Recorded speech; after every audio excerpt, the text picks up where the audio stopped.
This week, our question about worship is, how long should we stay at a church if we're not being fed spiritually? It's a challenging question. It's not an easy one, especially if you're in the midst of a really difficult season. If you're experiencing dryness, it's hard to know what to do and how long to stay. If that's you, I would encourage you to reach out to someone you can trust, a friend or a counselor or even a pastor, and share with them what you're going through. It's really important because sometimes when we're experiencing dry seasons and hard seasons, those are actually the times when God's doing His best work in us, and when He's really doing some life change in us. So I would encourage you to discern what God is doing in you with some others that you can trust and rely on.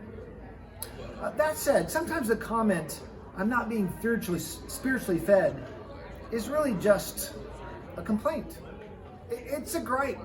We've become dissatisfied or bored or impatient because things aren't the way we want them to be. It's a good reminder, or it's a good opportunity to remind ourselves that worship's really not about us. Worship is not about what we want. It's not about what we're experiencing. It's not about what we prefer.